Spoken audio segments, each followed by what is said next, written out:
Excuse me, sir, is this the Delta House? Sure. Come on in. They have cold beer and action on the game. I'm shocked to find that gambling is going on in here.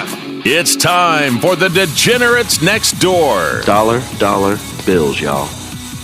All right, now that college basketball is in the rearview mirror, we don't really have big-time things to bet on from the major sports leagues until next week. The NBA is limping to the finish line of the regular season, which I'll talk about a little hack that I've discovered coming up here in just a little bit. It's still way early in the Major League Baseball season. So next week, you've got NBA playoffs. Okay, intensity goes up a little bit. The NHL still kind of creeping toward the end of the season. But Rob, every once in a while, the sports gambling gods bless the calendar with something that gets us through. Again, that's Rob Kendall. I'm Jason Hammer. We are the Degenerates Next Door. It's Masters Week. Yeah, what a week. So in a week where we say farewell to March Madness that spills over into April, as Homer Simpson once said, it's the gravy of America when March Madness spills over into April. When the NBA is basically just limping to the finish line here and baseball still in its infancy, hockey kind of limping to the finish line, we get the Masters to play with. Now, full transparency, we record this show on a Thursday at noon. So it's around noon on a Thursday when we're having this conversation. But nobody covers golf. Nobody bets better on golf than you do, Rob. You are a big, hairy American winning machine when it comes to the PGA Tour, as much as I hate to give you any sort of credit. Can we take anything away from the 4-5 hours we've seen of play so far? So a couple things to remember if you're a person who wants to get in after day one. The Masters traditionally is a course where the leader after day one doesn't always win, but it's somebody around the lead that tends to do very well. There's not a lot of stories at Augusta because it is a tough course, and it is a hard course to make a whole bunch of birdies, in a round oftentimes.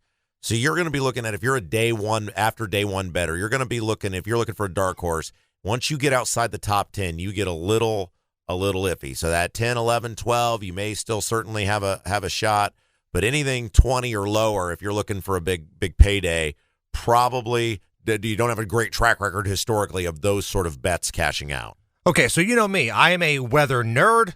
Went to Ball State to be a weatherman. That's what I wanted to do. I wanted to be Dave Letterman, right? In Indy, go to Ball State, wacky weather guy, get your own talk show. That was like the plan, right? How does the weather impact what we're going to see this weekend at Augusta? So to make the course softer, they got rain Monday. Now the course is looking beautiful today. I think they're supposed to get rain tomorrow, although it should not disrupt play. So that means for the weekend, you're going to see a softer course, which means you're not going to get as much roll, which that's a double-edged sword, right? The ball's not going to roll into trouble the way it would with a drier course. But it's going to be just a little bit cooler here. I'm looking at the extended forecast this weekend. Friday in Augusta, 67 with a low of 49. So those folks coming out early, you're probably going to be in the 50s.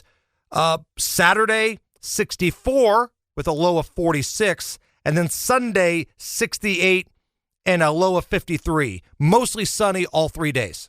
Course thus far, as the time we're putting this together, it looks like there's a lot of birdies out there. That means you're going to have to get somebody that can go really low. You're probably looking at realistically 15 to 20 under winning this tournament.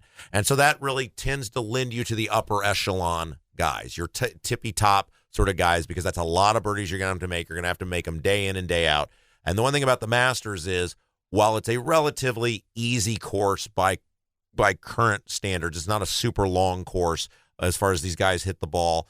It is a course where there are big numbers waiting. There's lots of holes with water, 12, 15, 13. There's lots of big numbers out there. So one of the beauties of the Masters is your guy could have a 3-shot lead and you're cruising, and he drops a ball in the drink on 15, and that lead evaporates very quick. So you're always in it, but you're going to need a guy that could probably make a lot of birdies this week over 4 days.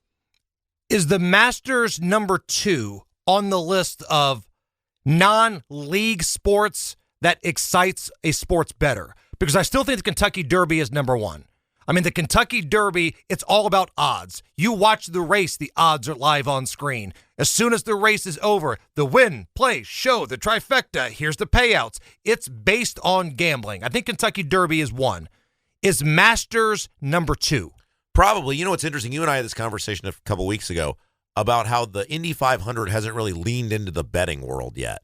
They need to. That surprises me because I would think that event, because it is the world's biggest single-day sporting event, and I know there's, it's a circus, right? Go into the event, and you go every year. But I would think if that event could get into the betting world, it might even be able to surpass the Masters. But I would agree right now, probably number 2. And the thing that we used to have in this country that we don't have anymore, big summer prize fights. Because boxing has kind of fallen off of the lexicon, right? It's UFC now. People are more into the UFC, but they have these events every single month. It's as scheduled. Like the last time we had a major fight, what was it? Pacquiao and Mayweather? Yeah. Like where people were into it and they were ready to place their wagers and stay up late. And even that fight was a turd because Pacquiao didn't tell anybody he was hurt after people paid like $100 to watch the fight. But I miss having those big, marquee championship boxing events. This country, we still do well in the Olympics with boxing and all that kind of crap. But man, it's just not what it used to be. I think UFC is stealing a little bit of the thunder, but I do miss a summer where you had a big Tyson fight or a big Floyd Mayweather fight or whatever it is. Yeah.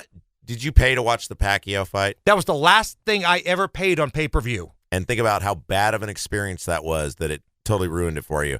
I paid $25 to sit for 9 hours at Kilroy's in Broad Ripple and sit there because you had to get there when the doors open. Right. And by the time the fight, you were like, I just want to go to bed by the time the fight rolled around. Right, because they fight out in Vegas, usually, and by the time the main event comes on, it's like almost midnight here on the East Coast. Now, 21-year-old me, 22-year-old me, I'm ready to go to the bars after the fight. Yeah. But 40-year-old me is like, damn, I paid $100 for this, and I kind of want to go to bed, but I want to get my money's worth for it. I'm grumpy old man. Yeah, I'm with you. There are a lot of the fringe sports, for lack of a better term, which I would put golf and horse racing, and they're not part of the big three. I think you're right. Kentucky Derby is definitely 1, and I would say Masters is probably 2. All right. With that being said, the NBA limping to the finish line, but that does not mean that you can't make some money. Hot damn, I want some action tonight. I want action tonight, satisfaction all night. And here's what I mean by limping to the finish line. The Cleveland Cavaliers, they have secured the top spot in the East. Just a great basketball team. Multiple dudes, they share the ball. They can beat you in a number of ways. They've already locked up the number 1 seed. So what are they doing tonight at the Indiana Pacers? They are resting everyone.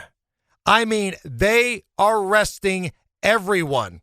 The Pacers still having something to play for tonight. The magic number is 1 to secure home court advantage in the first round of the playoffs. Looks like it's going to be the Pacers and Milwaukee Bucks. The Pacers need 1 more win or 1 more Bucks loss to secure home court advantage. So tonight, here comes a Pacers team at home.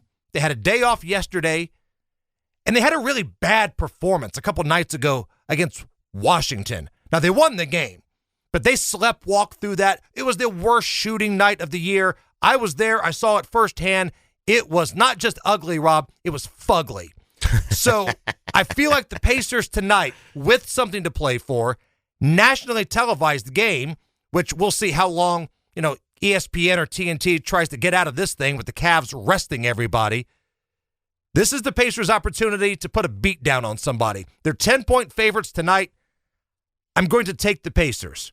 Now, historically, the Pacers have played up to their competition and down to their competition. We saw that the other night against Washington. They had a scrap and claw to beat what may be the worst roster in the NBA. At home, I think they bounce back tonight. I'm going to lay 10 with the Pacers. It's a get-right game. It's home, and the Cavs are treating this like it's preseason.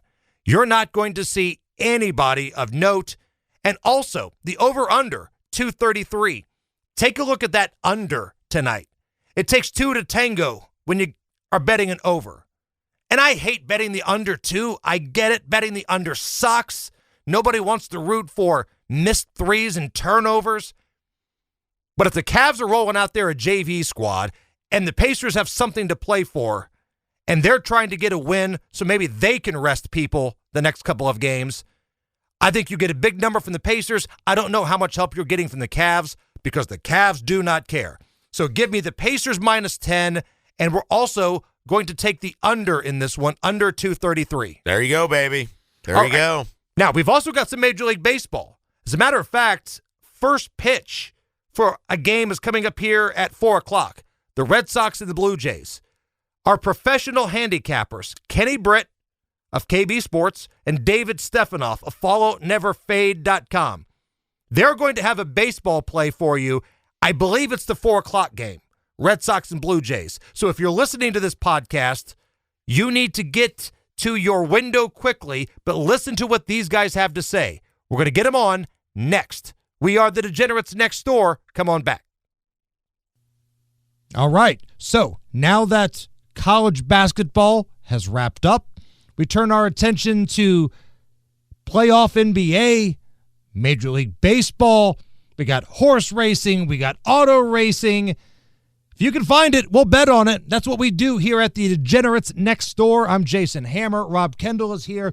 And let's go to the hotline and bring on one of our professional handicappers, Kenny Britt of KB Sports.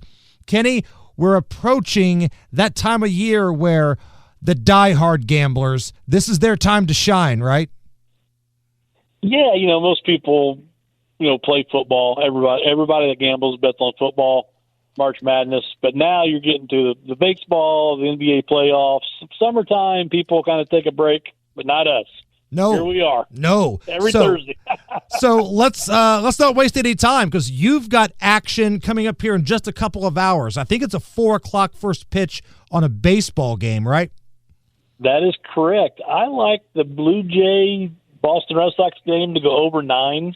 The Red Sox absolutely crush the Blue Jays pitcher Bassett. They hit him hard. So I like the over 9 in that game today. And a little extra special, play Devers to hit a home run. He's hit 3 off of bats in his career. Now, that's not a parlay. Those are separate bets, right? Yeah, yes. So I like the Red Sox over 9, Red Sox Jays over 9, and then just a little extra special flyer, Devers to go yard on us. Got it. Okay. All right. So now that college basketball has wrapped up, we do this anytime a season wraps up, Kenny. We are full speed ahead to the next season. It's never too early to look at those futures already. Even without, teams dipping into the transfer portal full throttle yet, we've got future bets that can be made for next college basketball season. Who are you keeping an eye on? Yeah, when you texted me, told me you wanted me to dive into that, I did. And, obviously with the transfer portal, this is, just throwing darts. But I dived a little deep into it, and I would say right now, value-wise, I like Kentucky. I don't like Kentucky, but you know what I mean. I like Kentucky in the futures. They've hit the portal pretty hard. It was Mark Pope's first year. He proved he can coach, in the big time. He did well at BYU. He proved he can hang in the SEC. Florida, Bama, Auburn, Tennessee. They're losing everybody. Now, obviously, they're going to reload to some degree. But I just like Kentucky. They're plus 2,000 on DraftKings, plus 1,800 on FanDuel. They're about the 6th, 7th, 8th choice, right around in there. Not too far off. But, right now, sitting here in early April, Kentucky doesn't look too bad. Plus, when you play in the SEC, it might hurt you a little bit seeding wise because you're going to get some losses, but you're also going to toughen up in the SEC for March Madness. Right, and Kentucky always has a great non-conference schedule. Say what you want about Kentucky, they're going to load up on some blue bloods in the non-conference. Oh yeah, they usually play Duke, Louisville. They used to play Indiana, but they were scared of us. Okay. But yeah, so I'm leaning on Kentucky right now. Where can people find you, KB, Kenny Britt, and KB Sports? Yeah, Jason, on Facebook, KB Sports. The Kentucky Derby is only 3 weeks away. guys, find me online, find me on Facebook, KB Sports. There are so many opportunities on that whole weekend, Kentucky Oaks and Kentucky Derby. I'll have packages available for those 2 days. It's a big weekend, so find me on Facebook, KB Sports. Do you get into the Masters at all? Are you a golf guy? I do, and I know it's already started, but I've got a couple plays. I was hoping you'd ask me. I totally forgot about it last week. But my top win play for value would be Will Zalatoris. Who? He's +6. Will Zalatoris. Who? I like that. Will Zalatoris. Who the hell is that? Now, I'm not going to sit here and tell you that I am, Vern Lundquist on the microphone for some of the great calls in golf. That's Rob, but I know the movers and shakers here. I have no idea what the hell you just said. I thought you sneezed. That's awesome. Well, Rob will know who he is, obviously. His last 4 Masters, he's a young kid. He's only he's not even 30 yet, mid-20s. But his last 4 Masters, he's finished 9th last year. Year before, he didn't play because he had back injury. And then he finished 6th, and then he finished 2nd, runner-up. So He loves the course. He plays well on the course. His win is +6,000, top 5 +750, and top 10 +320. That's my favorite value bet. Likely winner, I got it narrowed down to 3. Everybody's on, Scotty and Rory. But my other 3 would be Xander. I'm not even going to try to pronounce his last name.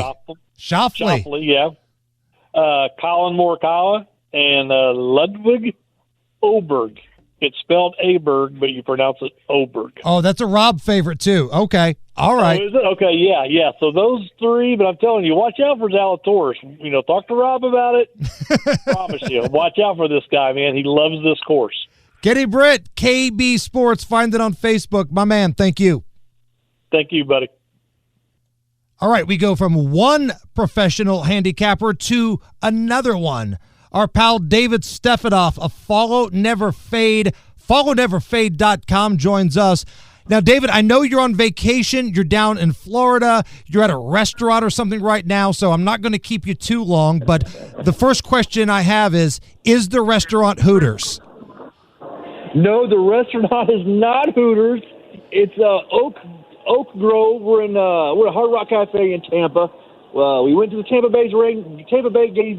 Bay Rays game last night against the Angels. By the way, the Rays are the worst team in baseball. Tonight we're headed to we're going to see a concert at Got Billy Strings tonight here in Tampa. But not Hooters. Hooters still big. I did go to Hooters and watch the national championship Hammer. Okay. Monday night. Great place. All right. So since you're bringing up a little baseball here, we got action coming up. 4 o'clock first pitch. Are you going to get some action on this Red Sox game? I like the Reds. Well, I'm a huge Dodger fan. My guy Walter Buehler's pitching for the Red Sox now. But they play the Blue Jays. Bassett's on the mound for the Blue Jays. Buehler's on the mound for the Red Sox. I like this game. It's a day game. A lot of Red Sox games go over during the day. I like the Red Sox Jays over 9 runs. You can get 8.5 somewhere. You get 9.5 somewhere. I think it's definitely 9. If you can find 9 somewhere, kind of like minus 110, 115, you can get it right now.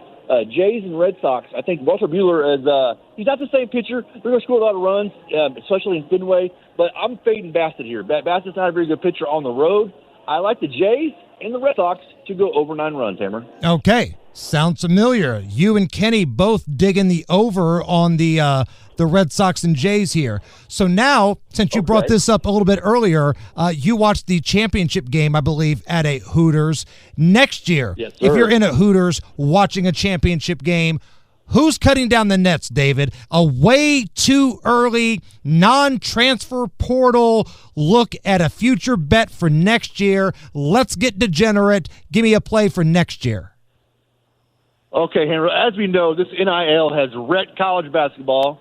People with the biggest budgets are winning.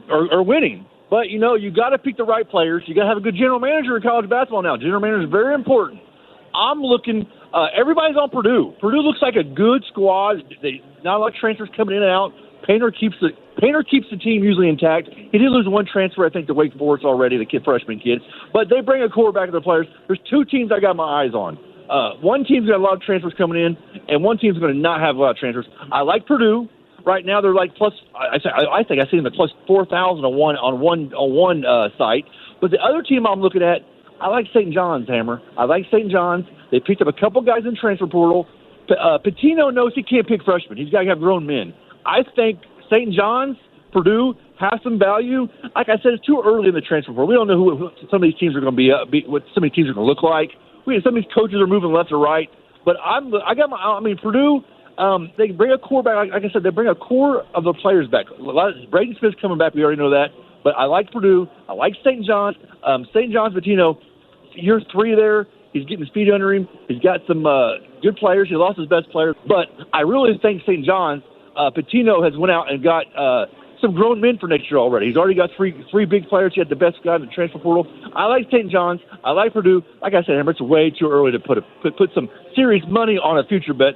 But you never know. You might get lucky. Florida last year was plus 4,500 at the beginning of the year. Right. So you never know what's going to happen. You're not going to get Purdue at this value once the season starts. That's why we're saying a way too early, inappropriate, degenerate bet on a team you know is pretty much bringing the core back. And if they get a little lightning in a bottle in the transfer portal, if it works out, there's no reason not to think Purdue's not going to be in the mix.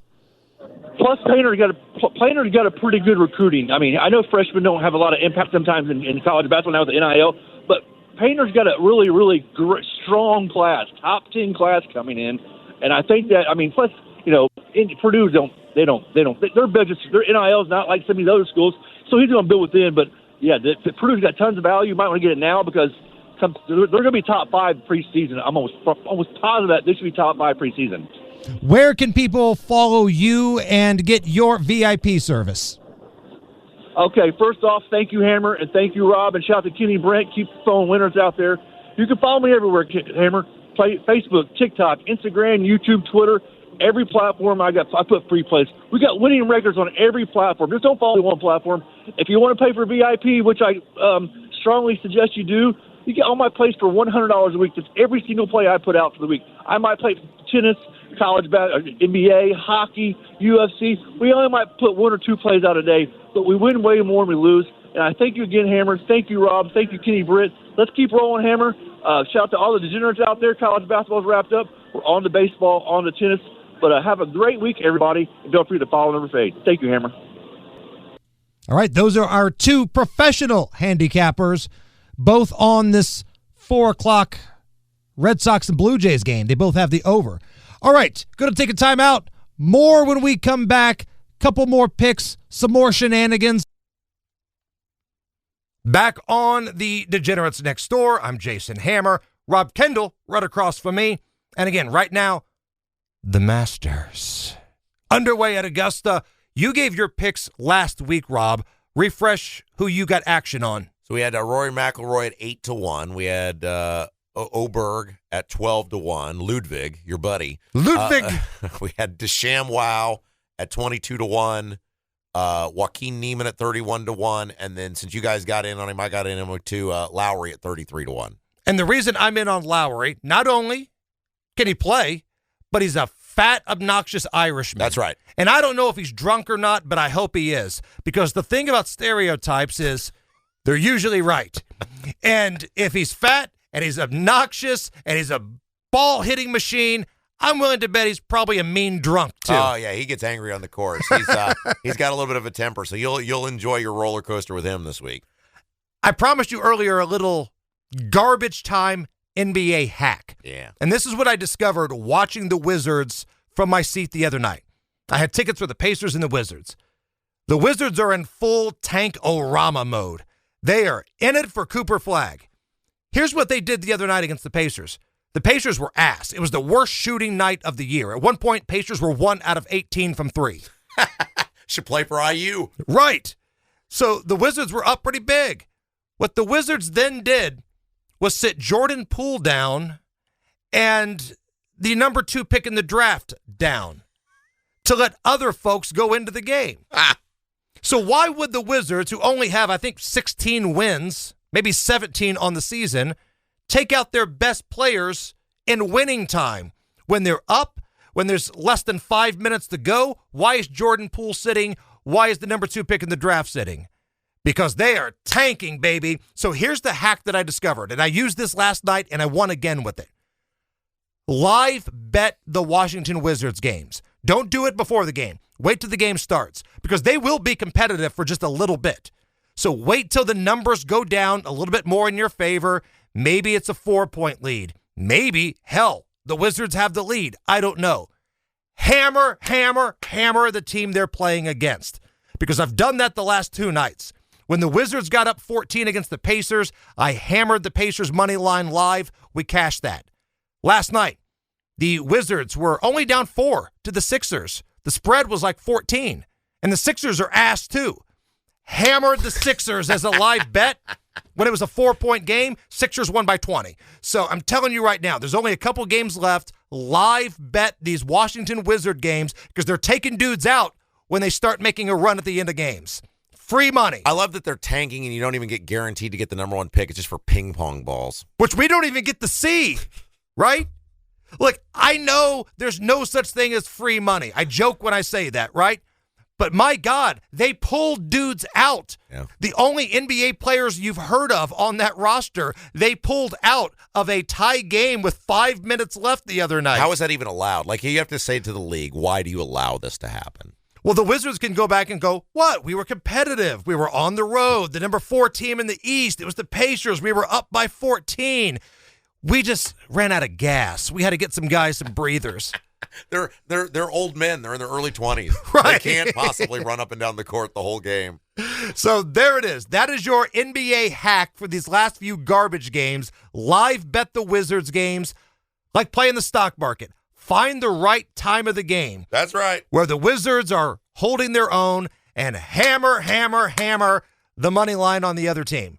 All right. Happy Masters viewing, everybody. IndyCar Series is in Long Beach this weekend. Actually, one of the more entertaining races. I'm not a big road course guy, but Long Beach is actually a pretty good race. I'll put some pics on my Twitter closer to race time. But for Rob Kendall, for our professional handicappers, Kenny Britt of KB Sports and David Stephanoff of Follow Never Fade, I'm Jason Hammer. Have fun watching the Masters. And we'll talk to you next week.